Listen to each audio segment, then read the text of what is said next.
다 같이 읽겠습니다. 천국은 마치 품꾼을 얻어 포도원에 들여보내려고 이른 아침에 나간 집주인과 같으니 그가 하루 한 데나리온씩 품꾼들과 약속하여 포도원에 들여보내고 제3시에 나가보니 장터에 놀고 서 있는 사람들이 또 있는지라. 그들에게 이르되 너희도 포도원에 들어가라. 내가 너희에게 상당하게 주리라 하니 그들이 가고 제6시와 제9시에 또 나가 그와 같이 하고 제11시에도 나가보니 서 있는 사람들이 또 있는지라. 이르되 너희는 어찌하여 종일토록 놀고 여기 서 있느냐. 이르되 우리를 품꾼으로 쓰는 이가 없음이니이다. 이르되 너희도 포도원에 들어가라 하니라. 아멘. 하나님의 은혜를 기억하라. 그것이 올해 저희 교회의 표입니다. 그래서 제가 올 연초에 계속해서 은혜에 대한 개념에 대해서 이야기를 해드렸습니다. 그래서 계속 말하기를 기독교 신앙의 출발점은 하나님의 은혜에 대한 올바른 이해에서 시작된다는 거지요. 은혜가 무엇인지 알아야 은혜를 기억하고 은혜대로 사는 것 아니겠습니까? 하나님의 은혜를 이해하는 깊이가 우리의 믿음의 깊이와 비례한다는 것을 우리는 잘 압니다. 그럼 은혜가 뭔가 너무 추상적이지 않아요? 쉽게 말하면, 한마디로 말하면 십자가라, 이렇게 하면 우리가 이해하기가 쉽습니다. 하나님의 십자가를 이해하는 깊이가 우리의 믿음의 깊이가 되기도 합니다. 십자가를 통해서 우리가 구원받은 것이 어떤 구원인지를 알아야 합니다. 그것은 그냥 단순히 조금 아프다가 나은 병고침 받는 정도의 구원을 의미하는 것이 아닙니다. 조금 가난하다가 조금 여유 있게 살게 되는 경제적 구원을 이야기하는 것도 아닙니다. 십자가의 구원은 지옥 갈 우리를 천국 백성 삼으신 하나님의 그 크신 사랑을 이야기하는 것입니다. 그 은혜의 결과가 무엇인지에 대해서도 우리가 생각하는 겁니다. 그래서 믿음의 본질은 은혜입니다. 은혜를 믿는 거지요. 믿음의 본질, 이 근본이라는 뜻이지요. 믿음은 하나님의 은혜에 대한 반응입니다. 하나님의 은혜를 깨달은 만큼 그 은혜에 반응할 수가 있습니다. 그 반응이 감사지요. 그걸 믿음이라 그렇게 말합니다. 믿음은 하나님의 은혜를 얼마나 아느냐에 따라서 그 반응이 달라집니다. 그래서 은혜가 없는 신앙은 한마디로 말해서 꽝입니다. 아무것도 아닙니다. 은혜를 모른다, 은혜를 이해하지 못한다, 은혜가 없다, 그런 신앙은 허울 좋은 껍데기뿐이라는 것을 우리는 알아야 합니다. 모세가 이스라엘 백성을 40년을 광야를 인도했습니다. 애굽에서 가나안까지. 어쩌면 금방 갈 수도 있는 길을 40년을 방황을 했는데 40년째 되는 해, 애굽에서 나온 지 40년째 되는 해 11월 달에 모세가 이스라엘 백성을 가나안 앞에서 놓고 설교를 합니다. 세 편의 설교를 하는데요, 그 세 편의 설교가 바로 신명기서입니다. 신명기서는 그래서 모세가 40년을 이스라엘 인도하고 11월 달 되어서 이스라엘 백성에게 세 편의 설교를 하고 그는 하나님의 부름을 받아 하늘나라로 올라갑니다. 그래서 이 신명기서는 모세의 유언과도 같은 마지막 메시지입니다. 그 세 편의 설교를 한마디로 딱 요약하라면 하나님의 은혜를 기억하라는 것입니다. 어떤 하나님의 은혜? 지난 40년을 너희들을 광야에서 먹이고 입히고 인도하신 하나님의 은혜를 기억하라. 그리고 지금 현재 너희들이 이 가나안 앞에 서 있는, 그리고 너희들과 함께 하시는 임마누엘의 하나님을 기억하라. 그리고 그처럼 내일도 미래도 영원토록 함께 하실 그 하나님의 은혜를 기억하라. 하나님의 은혜를 기억하고 가나안에 들어가면 너희들은 하나님의 축복을 받게 될 것이다 라고 말합니다. 가나안에 들어가서 가나안을 축복으로 만드는, 가나안을 축복의 땅으로 만드는 조건은 한 가지였어요. 하나님의 은혜를 기억하는 거예요. 가나안에 들어가서 농사 짓는 법, 건축하는 법, 그렇게 해야지 비즈니스 하는 법을 배워야 축복받는다고 말하지 않고 하나님의 은혜를 기억하는 것입니다. 올 한 해 우리 사랑하는 성도들이 2024년도 온 세상에서 전쟁의 소문이 일어나고 이상기후와 종말의 현상이 일어나는 이런 시대에 우리가 성공하며 축복받으며 살아갈 수 있는 비결은 하나님의 은혜를 기억하는 것입니다. 그래서 신명기서 중심 단어는 기억하라입니다. 과거의 하나님을, 지금의 하나님을, 내일의 하나님을 기억하는 거예요. 그런데요, 이 은혜는 양면성이 있습니다. 양면성이 있어서 은혜가 은혜인 사람에게는 한없는 축복이 되지만 은혜가 은혜가 되지 못하는 사람에게는 이 은혜는 저주가 됩니다. 참 이게 문제거든요. 이스라엘 백성이 가나안에 들어가서 하나님의 은혜를 기억하고 은혜의 삶을 살 때는 그들이 복을 받아요. 그러나 그 은혜를 잊어버릴 때 그들은 그 땅이 재앙의 땅으로 바뀌는 것을 볼 수 있습니다. 돈이 그렇습니다. 돈이 은혜인 사람에게는 축복이 되지만 돈이 은혜가 되지 못하는 사람에게는 교만이 되고 재앙을 불러옵니다. 권력이 그렇습니다. 권력이 은혜인 사람은 그걸 통해서 더 명예롭게 되고 더 축복의 삶을 살지만 권력을 가졌지만 그것이 은혜가 되지 못하면 교만해지고 독재자가 되고 결국은 그것이 자기 인생을 망치는 그런 것들이 많지요. 건강을 은혜로 만들어야지요. 지혜를 은혜로 만들어야지요. 우리 삶이 은혜가 될 때 그것이 축복이 되는 것입니다. 오늘 본문 말씀은 포도원 농장에서 일어난 일을 예수님이 비유로 하시는 말씀인데 천국 비유라 그렇게 말하고 있습니다. 이것은 천국만 이야기하는 것이 아니라 이 세상과 이 땅에 있는 교회들의 모습을 우리에게 보여준다고도 할 수 있습니다. 첫째로 우리가 생각해 볼 것은 인생은 우연히 태어나 목적 없이 사는 것이 아니라 하나님께 보냄을 받은 분명한 목적이 있습니다. 좀 길지만 다 같이 한번 읽어보겠습니다. 인생은 우연히 태어나 목적 없이 사는 것이 아니라 하나님께 보냄을 받은 분명한 목적이 있습니다. 만약 이 땅의 삶이 다라면, 이 땅에 살고 죽으면 그게 끝이라면 예수 믿는 사람은 참 바보일 겁니다. 그리고 반면에 수단 방법 가리지 않고 잘 먹고 잘 사는 악인들, 독재자들이 어쩌면 지혜롭다고 할 수 있을 것입니다. 예수 믿는다고 참고 먹을 거 안 먹고 또 할 것 안 하고 양보할 것 양보하고 힘들게 바보처럼 사는 것은 어리석은 짓일 것입니다. 그러나 우리는 압니다. 이 땅이 다가 아니라는 것을, 이 인생이 끝이 아니라는 것을.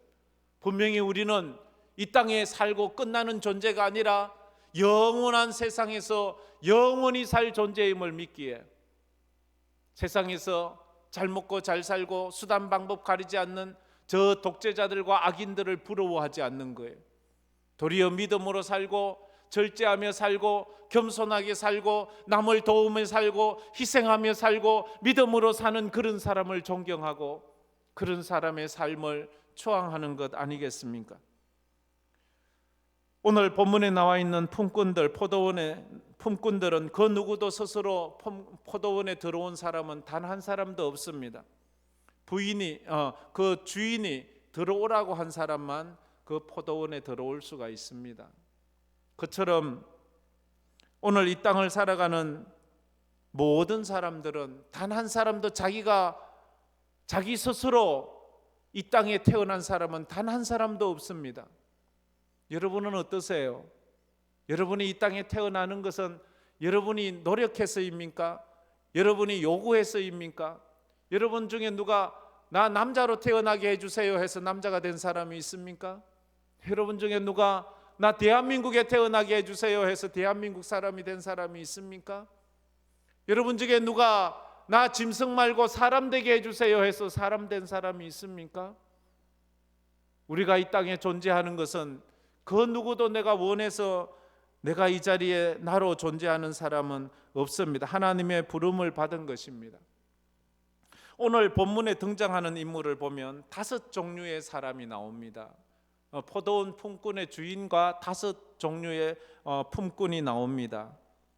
그 품꾼들은 왜 5종류로 나누는가 하면 각기 부름받은 시간이 달라요. 유대 시간으로 보면 어떤 사람은 0시, 새벽 6시에 부름을 받고, 어떤 사람은 제3시, 제6시, 제9시, 제12시 이렇게 11시 이렇게 제11시면은 우리나라 시간으로 보면 오후 5시를 의미합니다. 마지막에 부름받은 사람은 오후 5시에. 근데 유대 나라는 노동 시간은 오후 6시까지예요. 오후 5시에 부름을 받았다는 것은 1시간밖에 일을 하지 않았습니다. 그래도 그 모든 것은 주인에 의해서 부름받은 것이라는 것을 알 수 있습니다. 우리가 이곳에 예수 믿게 된 것도 각기가 시간이 다 다릅니다. 어떤 사람은 어머니 뱃속에서 모태신앙으로 신앙생활 시작한 사람이 있습니다. 어떤 사람은 어려서 청소년 때에, 어떤 사람은 장년이 되어, 어떤 사람은 노년에 이제 그렇게 하나님의 부름을 받아 신앙생활하는 사람이 있다 하는 거지요. 이들이 부름받은 것은 누구도 우연이 아닙니다. 분명한 목적이 있어요. 우리는 다 목적 있게 하나님께서 필요를 따라서 부른 것이지, 하다가 어쩌다가 보니까 부름받아 어쩌다 보니까 예수 믿게 된 것, 그런 것이 아닙니다. 무슨 목적이 있나요? 포도원 품꾼들은 포도원에서 일하라고 부름을 받았습니다. 각기 자기가 일한 시간은 다르지만 각기 그 부름의 목적은 똑같은 거예요. 우리가 하나님의 교회에 부름을 받은 것은 우리의 시간대는 다릅니다. 젊을 때 부름받은 사람이 있어요. 환경도 다릅니다. 어떤 사람은 건강할 때, 어떤 사람은 몸이 아파서, 어떤 사람은 부자일 때, 어떤 사람은 가난해졌을 때, 어떤 사람은 친구를 따라서, 어떤 사람은 외로움 때문에. 각기 우리가 하나님 앞에 나오는 모습은 다르지만 목적은 같아요. 하나님 잘 섬기라고, 인간됨의 목적을 따라 살아라고, 그렇게 우리를 불러주셨습니다. 그래서 우리는 우연히 이 땅에 존재하는 그런 사람이 아니라 하나님의 분명한 목적을 따라서 부름을 받은 사람이라는 것을 알아야 합니다.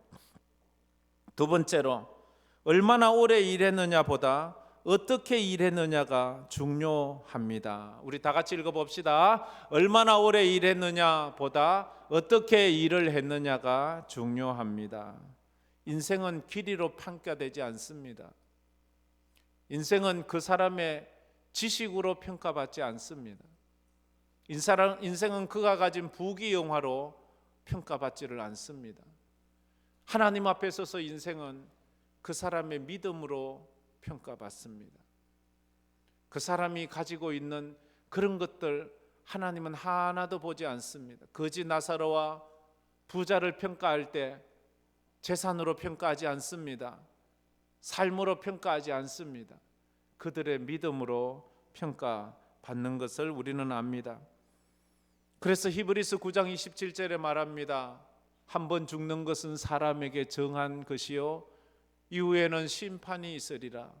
누구나 다 한 번 가는 죽음의 길을 가야 하고 그 다음엔 하나님 앞에서 심판, 우리 인생을 평가받아야 하는 것입니다. 그래서 우리는 우리 일생이 마친 후에 우리가 한 일에 대해서 계산할 때가 있습니다. 마치 포도원 품꾼들이 포도원 농장에 들어가서 일한 그만큼의 평가를 받고 그 일한 만큼의 그 노동 삭슬 받는 것 아니겠습니까? 마지막 저녁 때가 되어 6시가 되어서 모든 품꾼들이 주인 앞에 가서 평가를 받습니다. 그런데 그 주인은 8절부터 12절까지 이렇게 말씀을 하고 있습니다. 우리 다 같이 한번 읽어보도록 하겠습니다. 저물매 포도원 주인이 청지기에게 이르되 품꾼들을 불러 나중 온 자로부터 시작하여 먼저 온 자까지 삭슬 주라 하니 제 11시에 온 자들이 와서 한 데나리온씩 받거늘 먼저 온 자들이 와서 더 받을 줄 알았더니 그들도 한 데나리온씩 받은지라. 받은 후 집 주인을 원망하여 이르되 나중은 이 사람들은 1시간밖에 일하지 아니하였거늘 그들을 종일 수고하며 더위를 견딘 우리와 같게 하였나이다. 5시에 와서 1시간밖에 일하지 않은 사람 삭설 먼저 주는데 1데나리온을 주는 거예요. 1시간 분량의 돈이 아니라 하루치 일당을 주는 거예요. 야, 그걸 보고 먼저 아침에 온 사람들이 생각하기를, 야, 저 사람이 1데나리온 받으면 나는 더 많이 받겠구나, 그래 생각을 했는데, 그런데 똑같이 주더라는 거예요. 똑같이 자기들도 1데나리온을 주는 거예요. 그러자 먼저 온 품꾼들이 불평이 생겼어요. 아, 이건 공정하지 않아. 이건 뭐가 잘못되었어. 어떻게 하루 종일 고생한 사람과 1시간밖에 일하지 않은 사람을 똑같이 취급할 수 있냔 말이야. 그래서 그들이 데모를 하는 거예요. 주인은 품삯을 주는 기준이 오래 일한 시간으로 기준을 삼은 것이 아니에요. 어떻게 일했느냐를 기준으로 삼는 거예요. 사람들은 이 땅의 기준은 그렇잖아요. 얼마나 그가 오래 일했느냐, 얼마나 그가 잘 일했느냐, 그런 걸 보지만 하나님의 기준은 어떻게 일했느냐, 이것을 보는 거예요. 다시 모세 이야기로 잠깐 돌아온다면 가나안에 들어가서 성공하는 비결은 하나님의 은혜를 기억하는 것입니다. 하나님의 은혜 안에 그 가나안이 은혜의 땅이 되도록 하는 것이 축복의 비결입니다. 그런데 이스라엘 백성들이 가나안에 들어가서 하나님의 은혜의 땅에서 은혜를 잃어버렸어요. 그럼 은혜가 없는 땅이 되어버리고 말았잖아요. 은혜가 없는 땅이 되어버리고 나니까 그 가나안은 축복의 땅이 아니라 재앙의 땅이 되고 말았습니다. 가나안에서 쫓겨나고 말았어요. 바벨론 포로로 쫓겨가서 포로지에서 사는 거예요. 2000년 전에 로마가 예루살렘을 함락하고 예루살렘의 모든 예루살렘 성을 파괴하고 성전도 파괴하고 예루살렘에 사는 모든 유대인들을 세계 전역으로 다 흩어져 버렸어요. 거기에는 아무도 못 살게 해버렸어요. 그래서 2000년을 떠돌아다니다가 2000년 지나서 1940년대에 지금의 예루살렘 이스라엘을 회복했어요. 저 땅이 은혜가 되면 축복의 땅이지만 은혜가 안 되면 재앙의 땅이 돼. 지금 저 땅이 축복의 땅입니까? 재앙의 땅입니까? 가자 지구에 지금도 수많은 사람들이 죽어가고 있어요. 은혜가 되지 않으면 그 땅이 재앙의 땅이 되고 저주의 땅이 된다는 것을 알 수가 있어요. 신앙에서 하나님의 기준은 얼마나 오래 믿었느냐, 그 신앙의 연륜이 아니라 어떤 믿음으로 살았느냐 하는 믿음의 중심을 보십니다. 신앙의 연수나 직분을 자랑하지 마십시오. 가장 유치한 행동입니다. 가장 못난 행동입니다. 나는 모태신앙인데, 나는 이 교회 창립 멤버인데, 이렇게 말하는 것은 참 유치하기 거지없습니다. 내가 지금까지 어떻게 하나님을 섬겼느냐를 보십시오. 내 믿음이 어떤 믿음이냐를 이야기해 보십시오. 단 한 번이라도 내가 드리는 예배가 신령과 진정으로 하나님께 붙잡힌 은혜의 예배임을 자랑하십시오. 그런데 바리새인들의 착각이 그거잖아요. 자기들은 오래 예수를 믿었어요. 율법을 너무너무 잘 알고 있어요. 그래서 은혜가 은혜되지 못했어요. 교만해졌어요. 그러나 세리는 하나님 불쌍히 여겨주세요. 나는 죄인입니다. 그렇게 고백을 하는 거예요.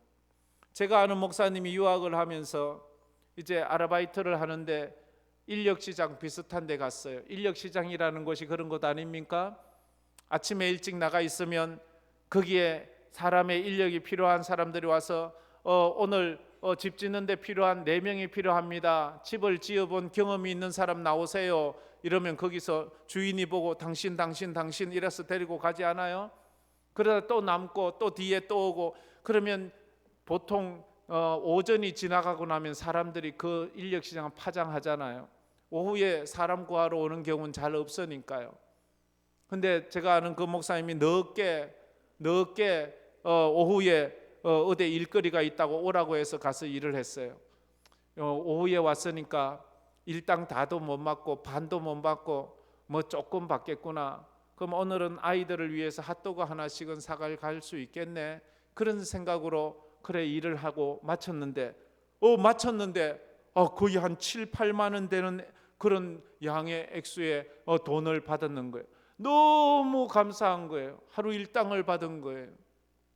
아이들에게 통닭까지 사줄 수 있는 거예요. 그때 느꼈던 그런 마음들, 그게 은혜가 아니겠습니까? 기독교 저술가 중에 필립 얀시라는 분이 있습니다. 이분은 책을 많이 썼지요. 좀 기독교 책을 좀 읽는 분이라면 이분의 책을 다 읽었으리라 그래 생각합니다. 그분이 쓴 책 중에서 사라진 은혜라는 그런 책이 있습니다. 거기에서 그분은 이런 말을 했습니다. 하나님의 은혜가 사라지면 그 사람은 방황하게 된다, 이렇게 말했어요. 방황하는 인생을 산대요. 근데 사람들은요, 그 방황을 자유라고 착각한대요. 이제 하나님이 나를 구속하지도 않아. 예배당 다니니까 뭐도 못 먹고 뭐도 하면 안 되고 뭐 어디 주일도 어디 가면 안 되고 뭐 구속이 너무 많은데 이제 예배당 안 가니까 난 내 하고 싶은 대로 한다. 자유다. 그게 자유가 아니고 방황하고 방종이라는 거죠. 그 인생은 결코 복되지 못하다는 것을 알아야 합니다. 그 책에 이런 예화가 나옵니다. 한 번은 필립 얀시 이 작가가 아프리카 콩고 지역을 방문한 적이 있습니다. 아프리카 콩고의 선교사님을 아는데 그 선교사님이 콩고에 사는 흑인들 나병 환자를 위한 요양소를 운영하고 있었습니다. 그때 마침 그 요양소에 예배당을 건축하고 있었는데 그 예배당을 건축하는 사람에게 하인이 한 명 있었어요. 흑인 하인이었는데 그 하인의 이름이 데오그라시아스였습니다. 데오그라시아, 데오는 하나님이고 그라시아스는 은혜라는 뜻입니다. 하나님의 은혜라는 뜻이죠. 자기 하인의 이름이 그래요. 그런데 어느 날 그 하인 데오그라시아스가 정글로 갔다가 길을 잃고 실종되고 말았어요.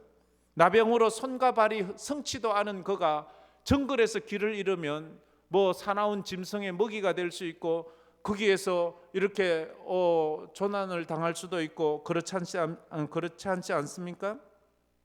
그래서 그 주인이 그 하인을 찾아서 정글 속으로 들어갔어요.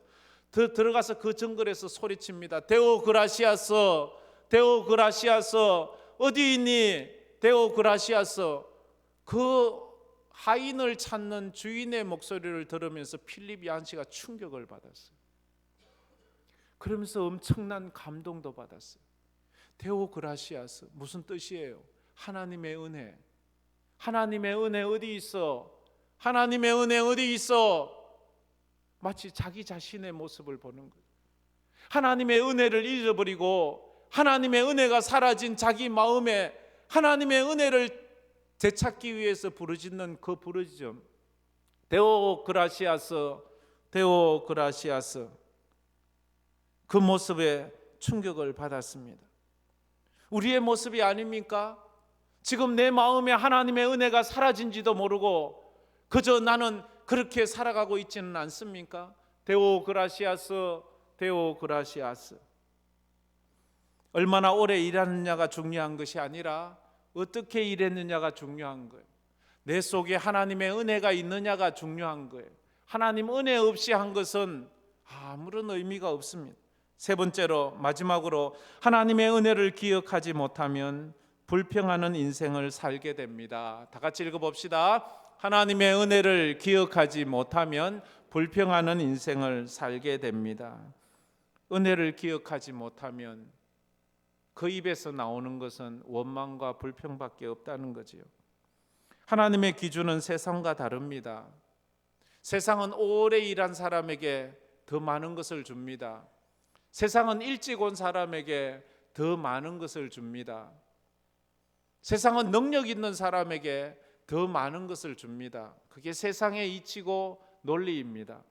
그러나 하나님의 논리는 그것이 아닙니다. 나중된 자가 먼저 되고 먼저 된 자가 나중될 수 있다는 것, 그것이 하나님의 원리입니다. 요나는 이방 나라인 아수르의 수도 니느웨에 가서 복음을 전하고 그 니느웨 사람들이 심판을 받지 않고 구원받게 하라고 하나님의 말씀을 받습니다. 근데 그게 싫은 거예요. 하나님 싫어요. 저런 이방인, 저런 원수, 우리를 그렇게 괴롭힌 저들을 가서 복음을 전하면 저들이 회개해서 하나님의 심판을 받지 않으면 어떻게 합니까? 저 안 할래요. 싫습니다. 그래서 요나서 4장에는 이렇게 원망하지요. 요나가 매우 싫어하고 성내며 여호와께 기도하여 이르되 여호와여 원하건대 이제 내 생명을 거두어 가소서. 사는 것보다 죽는 것이 내게 나음이니이다.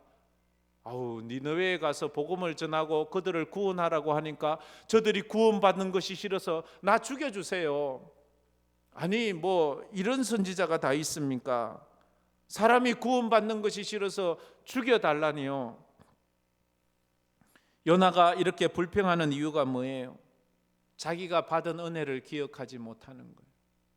자기가 받아 누리고 있는 축복은 당연한 것인데, 자기가 이스라엘 사람이 된 것은 당연한 것이고 이 축복도 당연한 것이고 구원도 당연한 것이지만 저 니느웨가 받을 것을 생각하니까 도무지 받아들일 수 없다는 거예요. 이스라엘 사람들이 하나님의 백성 된 것이 당연한 것입니까?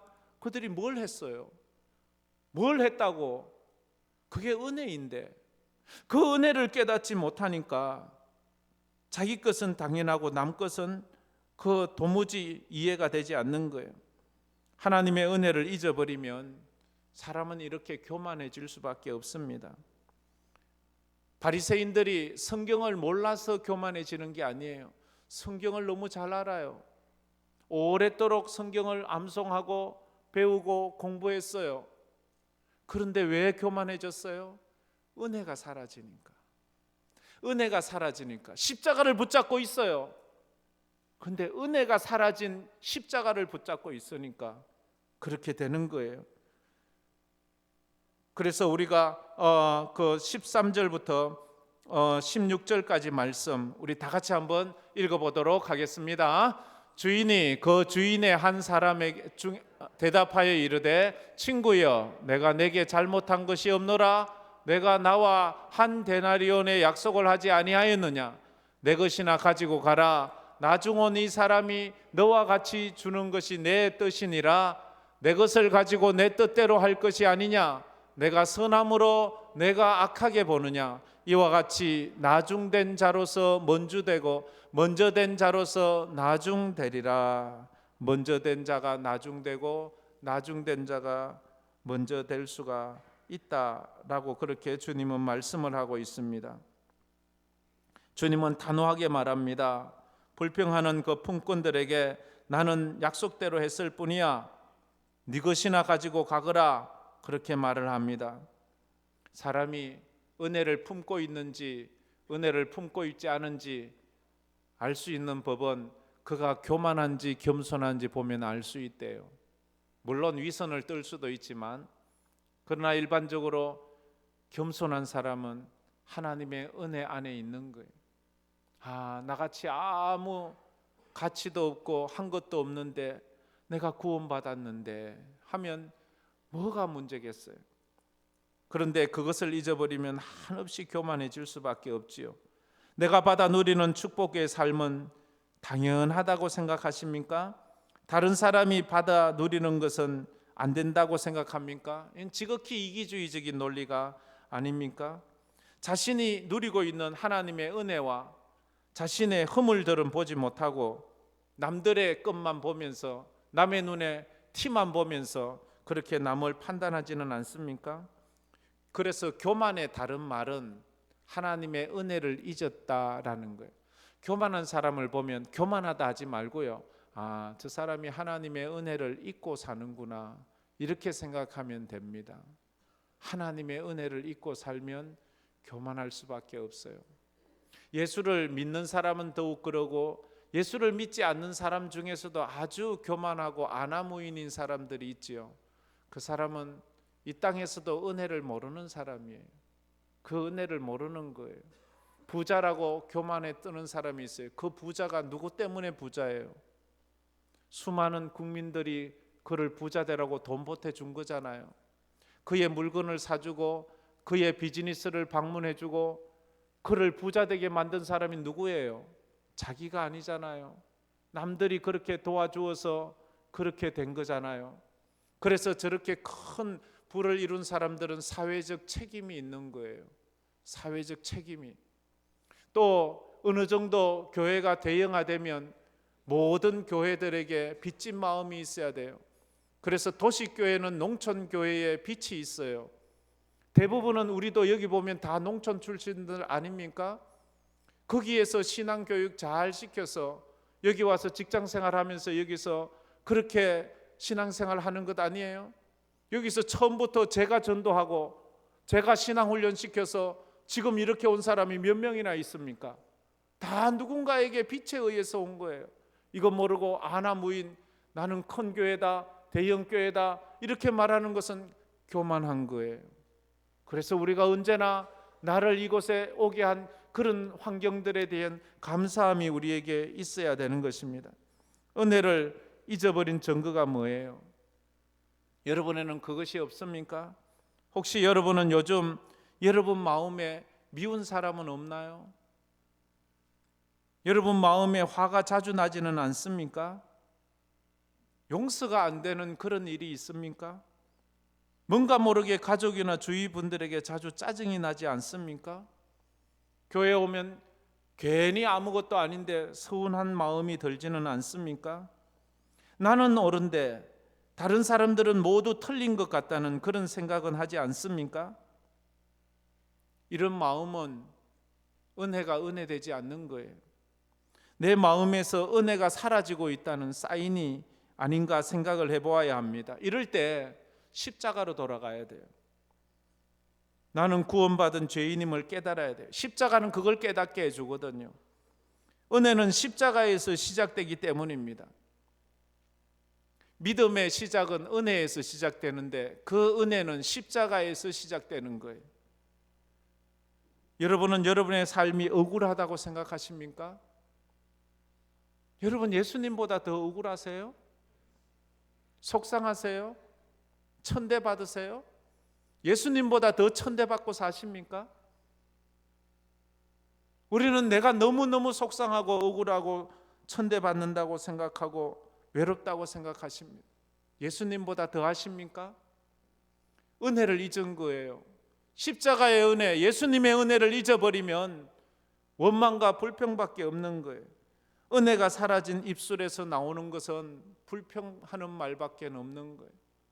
은혜가 사라진 마음에서 나오는 것은 미움밖에 없는 거예요. 그래서 내가 지금 그런 미움과 원망과 불평의 말이 내 속에서 나온다면 내 속에 은혜가 없구나. 데오 그라시아스, 데오 그라시아스, 하나님의 은혜 어디 있습니까? 찾아 나서야 되는 거예요. 은혜 없이 예배하고 은혜 없이 신앙생활하고 살아가는 것은 바리새인들이 하는 짓입니다. 그렇다면 나는 바리새인이 아닌가? 나는 여전히 예배를 드리고도 원망하고 불평하고 짜증내고 있다면 내가 바로 바리새인이구나. 내가 예수를 십자가에 못 박은 그 바리새인이구나 알아야 돼요. 은혜 없이도 기도하고 예배하고 존경받고 있다면 그 사람은 영적인 괴물이 되어가고 있는 것입니다. 은혜 없이도 찬양하고 멋지게 찬양을 하고 있다면 그건 영적인 괴물이에요. 그건 믿음의 사람이 아닌 거예요. 내 안에 은혜가 있다면 어떤 어려움도 견뎌낼 수가 있어요. 내 안에 십자가의 보혈이 흐르고 있다면 어떤 환경에서도 버틸 수가 있어요. 인내할 수 있어요. 겸손할 수 있어요. 왜? 우리 주님이 그러셨기 때문에. 우리 주님이 버티고 견디고 참고 인내하고 온갖 수모에서도 그 십자가를 지고 걸어갔기 때문에 내가 그 십자가의 은혜가 내 속에 있다면 나도 그런 삶을 살아갈 수 있는 거예요. 그래서 보기 싫은 사람도 품을 수 있어요. 어려운 문제도 내가 걸머질 수 있어요. 교회에 감당할 수 없는 상황도 내가 품을 수 있어요. 그런데 은혜가 없다면 정죄하게 되어 있어요. 폭발하게 되어 있지요. 큰 소리 낼 수 있어요. 강박할 수 있어요. 왜? 은혜가 없기 때문입니다. 아무것도 아닌 것인데 죽고 살 만큼 중요하게 여겨서 아무것도 아닌 일에 집을 뒤집어 엎고 조직을 힘들게 하고 그럴 때가 참 많다는 거예요. 그래서 그리스도인은 은혜 없이 살아갈 수가 없습니다. 우리는 은혜 없이 단 하루도 살아갈 수가 없어요. 하나님의 은혜가 우리 속에 차고 넘쳐야 하는 거예요. 그래서 우리 모든 성도들이 정말로 하나님의 은혜를 기억하는 그런 은혜가 있기를 주의 이름으로 축복합니다. 우리 이 찬양 한번 불러봤으면 좋겠습니다.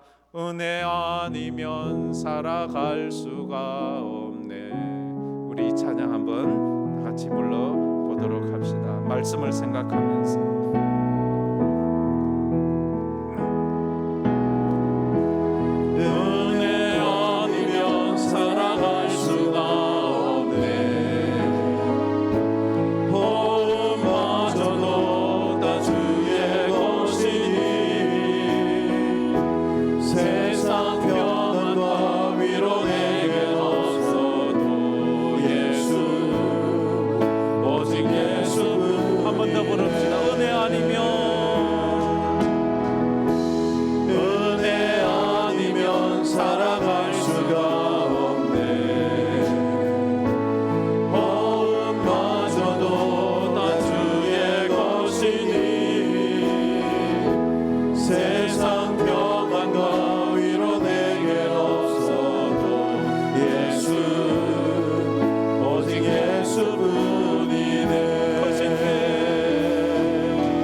그리스도인들이 그리스도인의 삶을 살자면 은혜가 되어야 됩니다.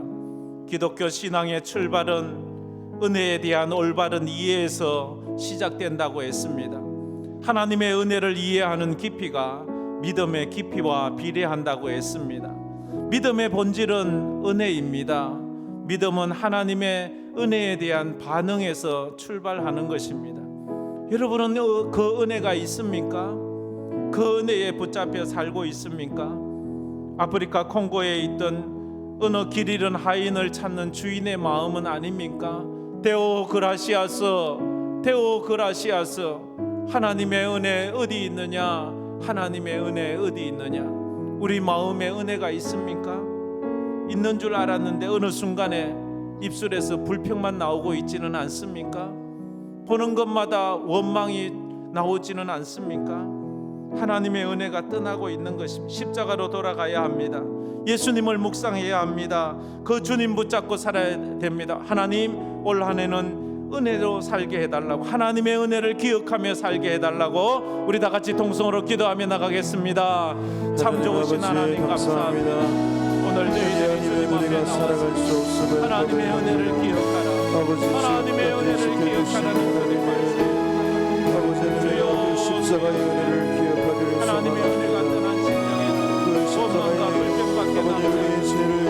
아버지 하나님, 우리가 은혜를 위해서 그 은혜를 아버지 하나님, 우리 속에 떠난 하나님의 은혜를 다시 되찾게 하여 다시 한번 우리 속에 하나님의 은혜로 충만해지는, 십자가의 보혈로 충만해지는, 하나님의 말씀으로 충만해지는 저희들을 살아갈 수 없습니다. 아버지는 나의 모든 것과 주님 앞에 맡기기를 원합니다. 믿음으로 살아가기를 원합니다. 주님, 그 은혜로 우리가 살아가기를 원합니다. 믿음으로 살고 다시 오실 하나님의 영광을 때까지 위해서 우리 주님께서 이 땅 가운데 오실 때까지 그 주님의 은혜를 기억하며 아버지 믿음으로 살아 승리하는 귀한 인생들이 되게 하여 은혜 아니면 생각할 수가 없습니다. 하나님 감사합니다. 하나님의 은혜로 오늘도 예배 자리에 앉게 해주심을 감사합니다. 이 한 해에 저희 모든 황금교회 성도들이 하나님의 은혜를 기억하며 살아가게 하여 주시옵소서. 이스라엘 백성들이 이제 40년 광야 생활을 지나 이제 가나안에 들어가서 가나안이 축복의 땅이 되게 하기 위해서는 농사 짓는 법을 배우는 것이 아니고 집 짓는 법을 배우는 것이 아니라 하나님의 은혜를 기억하고 그 은혜가 은혜 되게 하는 것이라고 했습니다. 원래 2024년에 우리에게 들려오는 연초부터의 소식은 전쟁의 소식이요, 또 다툼의 소식이요, 또 기근의 소식이요, 여러 가지 아픔의 소식이 들려오는 이때에 아버지 하나님, 우리가 세상 바라보고 세상에 관심 기울이기 전에 먼저 하나님의 은혜를 붙잡게 하여 주시옵소서. 날 위해 십자가 지신 주님의 은혜를 붙잡는 저희들이 되게 하여 주시옵소서. 그럴 때 우리의 삶이 은혜가 은혜 되는 줄 믿습니다. 아버지 하나님 주신 축복이 축복이 되는 삶을 살게 하여 주시옵소서. 은혜가 떨인 심령에는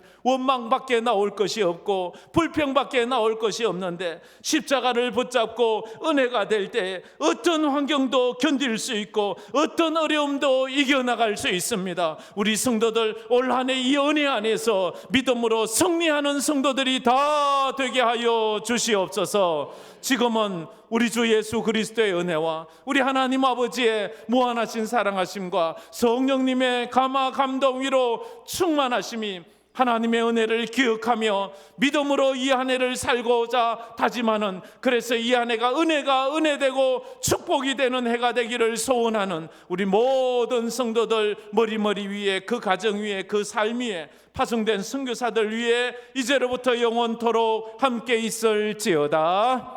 아멘.